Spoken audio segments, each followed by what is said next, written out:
안녕하세요. 2021년 12월 20일입니다. 오랜만에 동영상 올리는 것 같아요. 동영상이랑 팟캐스트. 뭐 이것저것 종강 이슈도 있었고 잘 팟캐스트에 올리기가 쉽지가 않네요. 유튜브 생방송을 시간을 내서 하는데 어쨌든 좀 같이 좀 올려봤습니다. 올릴 예정입니다. 자, 지금 제 눈에 들어오는 사건이 하나 있어요. 그 사건이 대낮에 그 아파트 계단에서 10대가 강간을 당했다고 신고가 됐는데 그 가해자인 20대 남성이 무죄가 났어요. 물론 이제 성관계 자체는 인정을 했어요. 근데 이제 이 10대 피해자의 진술하고 CCTV 영상 자체가 지금 논란이 되고 있는 것 같아요. 즉 작년 5월 23일 오후 2시 20분께 피해자를 만나서 무슨 아파트 단지에 그 지하 비상계단으로 내려간 것 같아요. 아마 뭐 이렇게 되면은 뭐 대략적으로 추정을 할 수 있으면 뭐 예를 들면 옛날 같으면 뭐 조건 만남이라든가 아니면 원조 교제, 요즘은 원조 교제라는 말을 잘 안 쓰죠. 뭐 조건 만남 아니면 뭐 일종의 글쎄요 성매매가 이제 뭐 서로 뭔가 얘기가 되고 있었는지 어떤지 그건 모르겠어요. 왜냐하면은 보통의 이런 경우는 만남을 그러니까 예정을 했었고 만났고, 근데 그 만나는 이유가 아마 20대 남성은 성관계라든가 어떤 성매매를 원했을 수 있고, 뭐 이건 추정입니다. 그 여고생도 10대 여고생도 역시 비슷한 걸 생각했을 수도 있지만은 그렇지 않을 수도 있는 거지만은 대략적으로 전혀 모르는 10대 여고생과 20대 남성이 처음 만났는데 이런 형태의 만남을 갖게 된다라고 하면은 대략 그걸 추정해 볼 수 있겠죠. 어쨌든 계단에서 앉아서 얘기하다가 이제 그 피해자의 신체를 만지고 옷을 벗긴 뒤에 성관계를 했다. 이게 이제 그러면은 이게 이제 옷을 벗기고 성관계를 했다는 것이 사실 좀 논리적으로 앞뒤가 왜냐하면은 이게 이제 그럼 피해자가 동의를 한 거냐. 근데 이제 문제는 이 피해자가 2시간이 지난 후에 그 20대에게 성폭행을 당했다라고 경찰에 신고를 했다는 거예요. 그러니까 이제 대략적인 상황은 제가 설명드린 것처럼 상황적으로 봤을 때 어떤 이유 때문에 만났어요. 근데 그게 성매매인지는 모르겠어요. 그리고 성매매로 만났다 하더라도 그 현장에서 본인이 거부를 했다라고 하면은 거부를 했는데 20대가 그 강제로 성관계를 가졌다라고 하면 그건 강간이 맞죠. 근데 이제 우리의 사법 시스템 하에서는 이거는 성매매를 유발을 했고 성매매 합의가 된 상태였기 때문에 이 사건 처리가 실제로 쉽지가 않은 부분이에요. 그래서 이 사건은 아마 그런 부분일 것 같아요.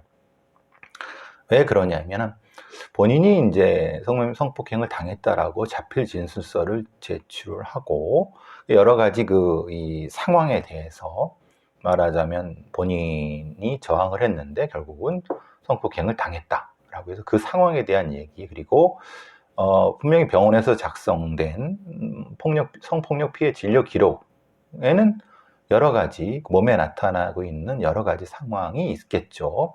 근데 이제 그 가해자는 합의다, 성관계는 했다, 합의였다 라고 해서. 근데 역시 이제, 근데 문제는 여기서 이제 재판부는 피해자 B양의 진술에서 진술이 바뀐다. 말하자면 처음에는 이쪽 저쪽 부위의 말하는 중요 부위와 특정 부위에서 피해를 입었다라고 했는데 경찰 조사에서는, 근데 법정에서는 다르게 얘기를 했다. 유사강간 이라고 얘기를 했다. 그러면은 실제로 이 경찰 조사에서는 그러니까 성관계 했는 건 가해자나 피해자나 다 인정을 했으니까, 그러면 법정에서 왜 경찰 조사와는 다르게 얘기를 했느냐? 그리고 이 강제력 행사 여부도 손과 팔을 잡았다는 그리고 입을 막았다 이런 형태의 주장을 이제 수사기관에서는 손과 팔을 잡았다는 말만 했는데 이 법정에서는 입을 막았다라고는 그런 주장을 했다. 그리고 또 피임 도구를 사용했다. 이런 얘기들을 하면서 피해자의 진술 신빙성이 낮다라고 재판부는 얘기를 한 것 같아요. 그래서 결국은 그리고 결정적으로는 이 아파트 현관을 나온 이후에, 그러니까 성공이 끝난 이후죠. 물론 이제 피해자 입장에서는 강간을 당한 이후에 현관에서 나온 후에 손에 화장용품을 들고 화장을 고치는 등 행동을 했다. 그리고 가해자는 다른 방향, 피해자는 다른 방향으로 갔는데 뒤늦게 피해자가 가해자를 따라갔다. 근데 왜 따라갔느냐 했더니 담배를 피우러 간다고 해서 따라간 것이다 라고 진술했다는 거예요. 그래서 여기서 재판부는 이렇게 생각한 거죠. 지금 성폭행 피해자 성폭행 피해자의 그 행동이 결국은 피해자의 행동이 아닐 수 있겠다라고 하는 형태로 해서 이 사건을 무죄 취지로 무죄로 선고를 했죠.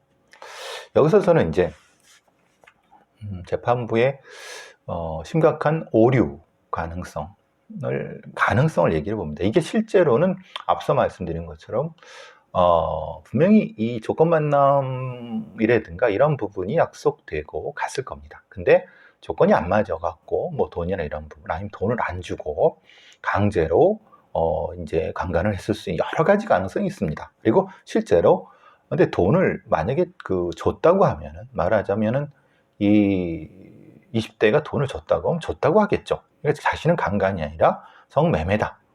근데 이제 그런 얘기를 할 수는 없을 겁니다. 왜냐하면 성매매가 되면은 성매매처벌법으로 처벌받을 수 있고, 그러니까 이 가능성은 여러 가지 가능성이 있을 수 있습니다.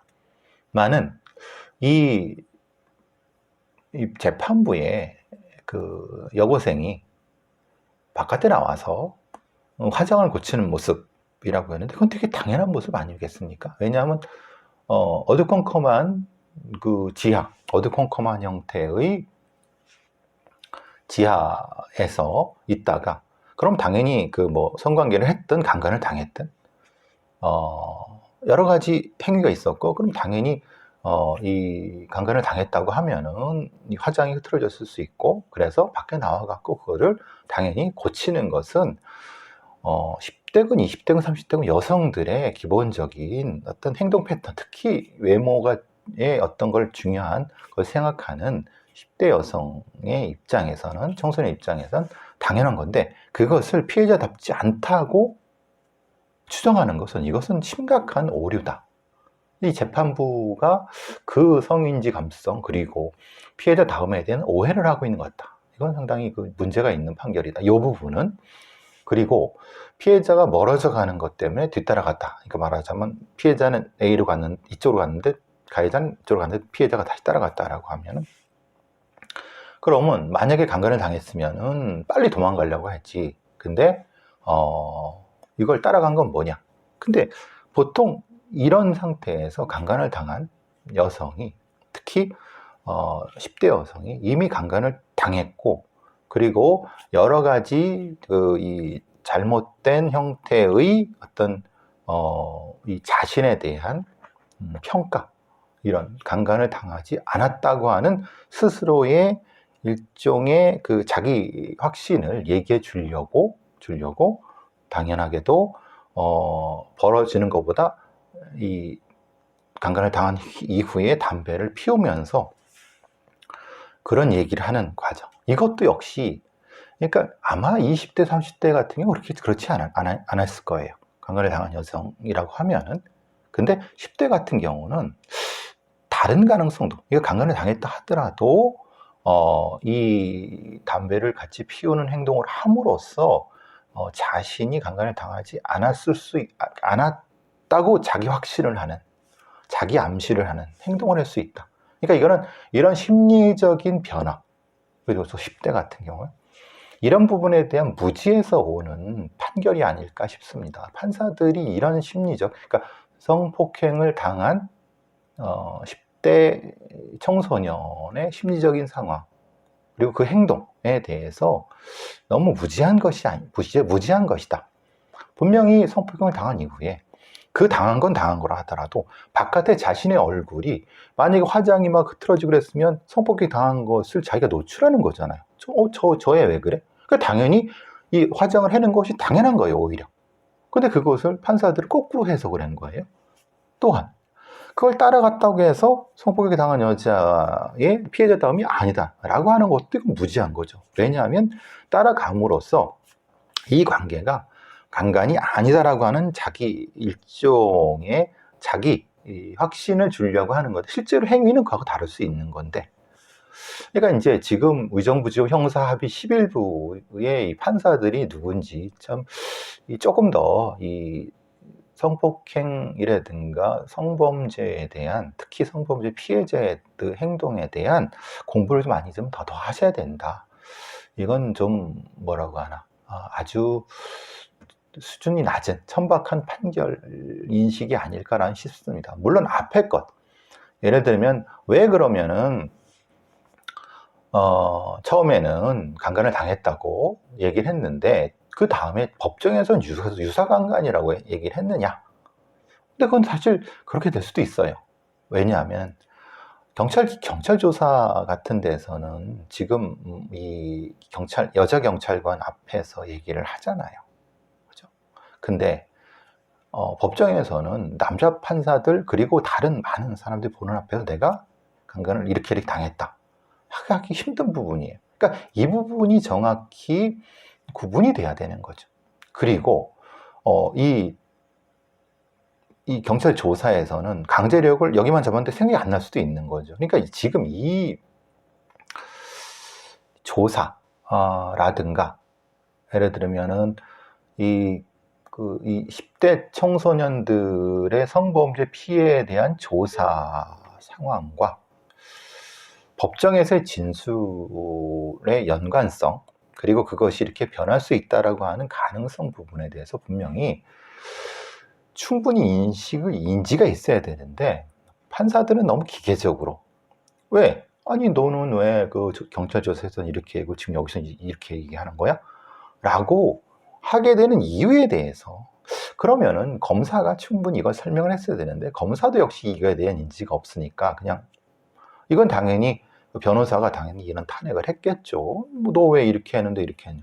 그거를 일종의 검사가 방어를 했어야 되는데 이런 무지한 법률가들 때문에 아니 근데 실제로 이 성범죄에 피해 당한 아이가 실제로 저는 뭐 조건 만남으로 만났을 거라는 생각을 합니다. 그런데 조건 만남으로 만났다 하더라도 돈을 안 주고 강간을 한 범인이 있다고 하면 그거는 너 왜 조건 만남으로 만나서 이 성범죄를 유발해라고 할 수 없는 겁니다.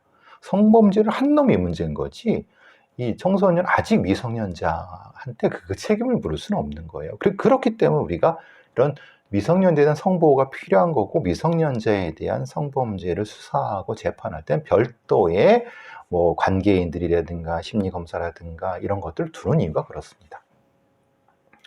이렇게 이제 재판이 이렇게 진행이 되면 이것이 판결이 그대로 고착되면 이것이 이제 2심, 3심 넘어가면 사실 이런 종류의 범죄가 더 많이 일어날 수 있겠죠.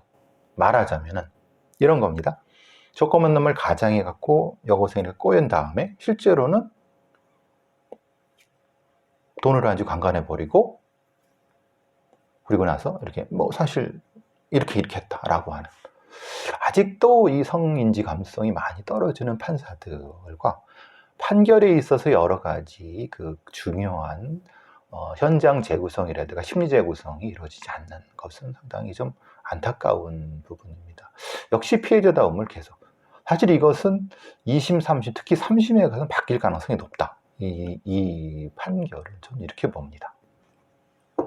이게 의정부지법 형사 13부에서 아니 13 맞죠? 헷갈리면 안 되는데, 예.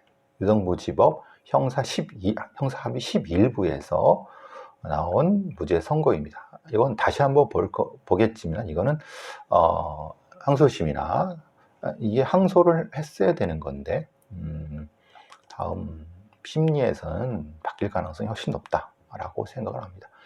그리고 이 기사를 쓴 그 뉴시스라든가 아니면 이 뉴시스 기사인데요. 여기 송주현이라는 기자인데, 이게 어떤 의미에서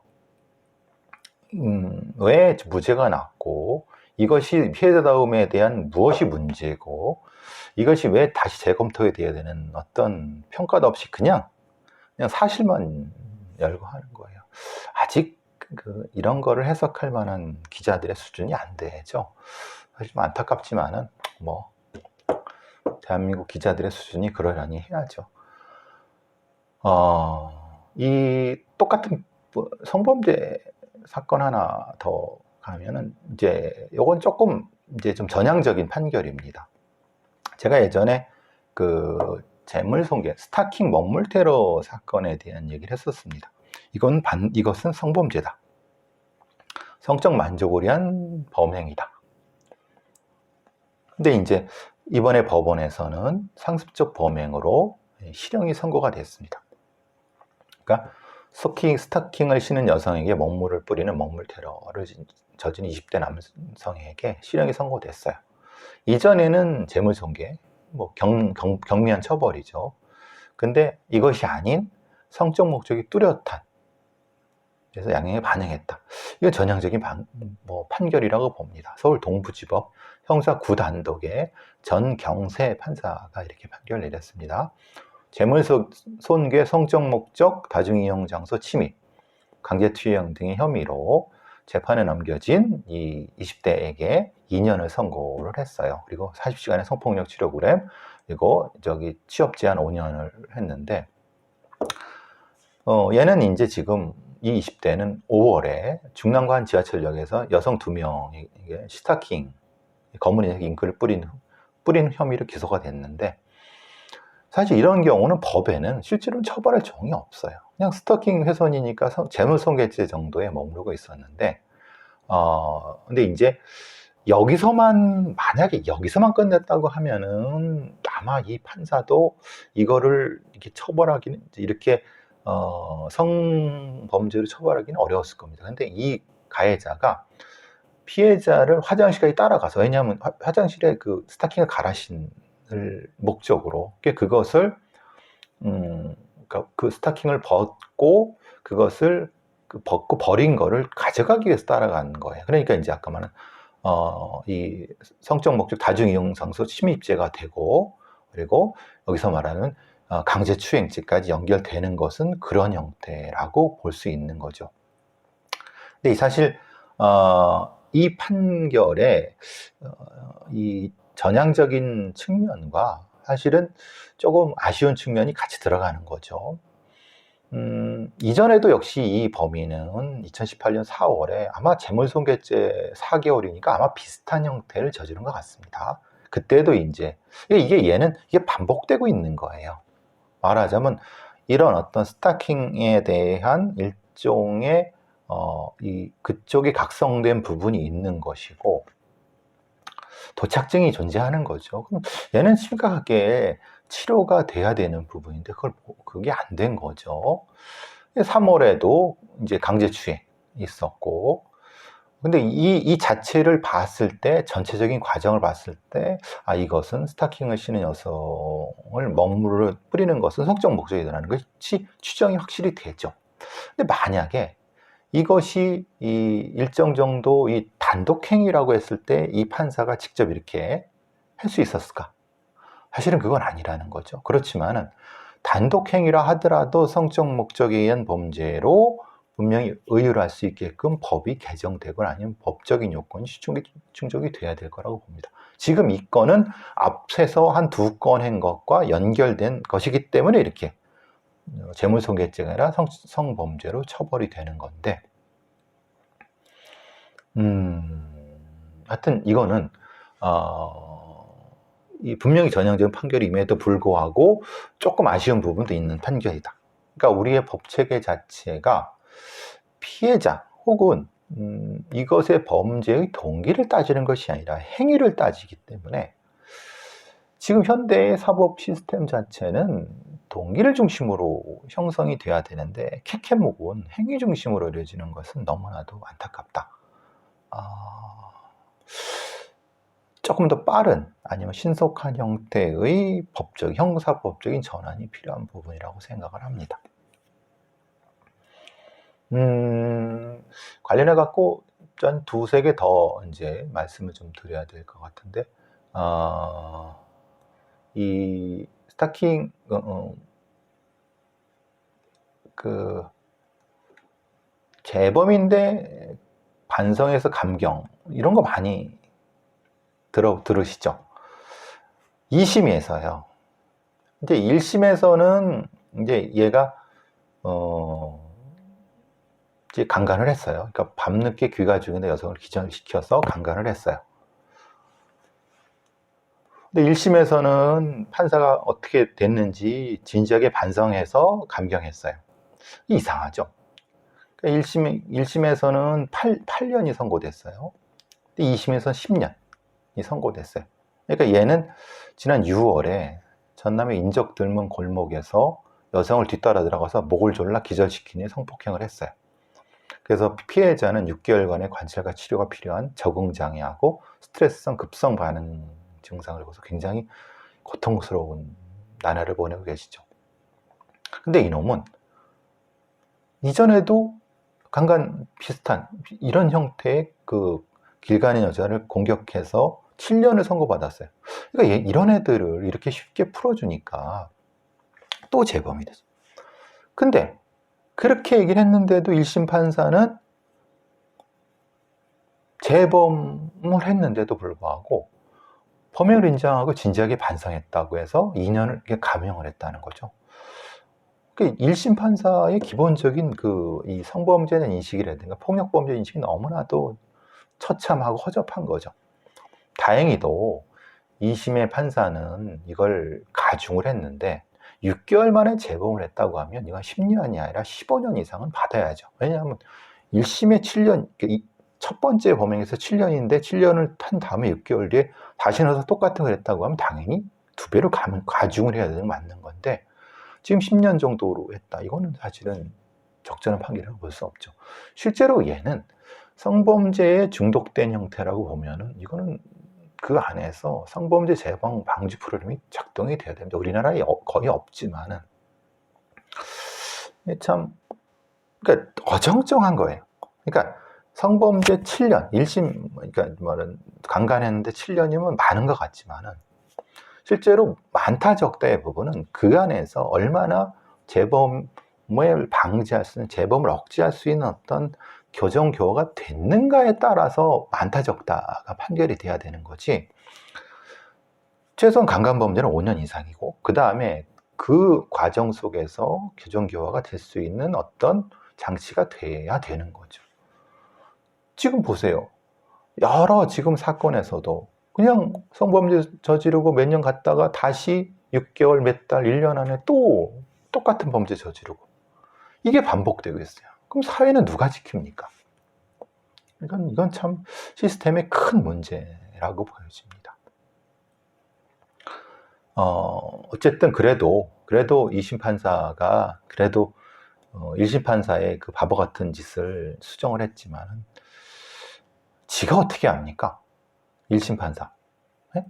지금 반성하죠. 아니, 범행을 인정하는 건 증거가 있으니까 인정한 거고, 진지하게 반성하는 걸 뭘로? 반성을 많이 썼다는 거죠. 참, 대한민국 판사들 참 쉽게 판결하는 거 보면 좀 갑갑합니다. 앞서 제가 의정부지법에서의 그 여고생 판결부터 판사들 수준을 높여야 된다. 물론 그렇게 말씀하실 수도 있죠. 그럼 판사를 더 뽑아야 된다. 좋습니다. 그렇지만은 판사를 더 뽑는다는 전제는 형사사건의 판사의 전문성, 그러니까 형사사건에 전종하는, 그것도 형사사건에서 특정한 성범죄라든지 이걸 전종하는 판사를 더 뽑는다고 하면 저는 찬성입니다. 그런데 지금처럼 전문성도 없는 판사들만 증언한다고 하는 건 의미가 없습니다. 그리고 또 소위 말하는 로스쿨이나 로펌이나 이런 데에 이 장학생 아니면 거기에 관련된 이런 형태의 후관 예우 같은 형태가 연결된 판사들은 사실 필요가 없습니다. 그래서 제가 늘 말씀드리는 게 비교적 그래도 이 선출직 형태로 생각하는 것이 어떨까, 아니면 배심원제 어떨까, 이런 것도 다행히 고민을 해봐야 된다. 우리나라의 사법 시스템 자체를 그런 생각을 하면서, 자, 첫 번째 여기는 요만큼 하려고 할까 합니다.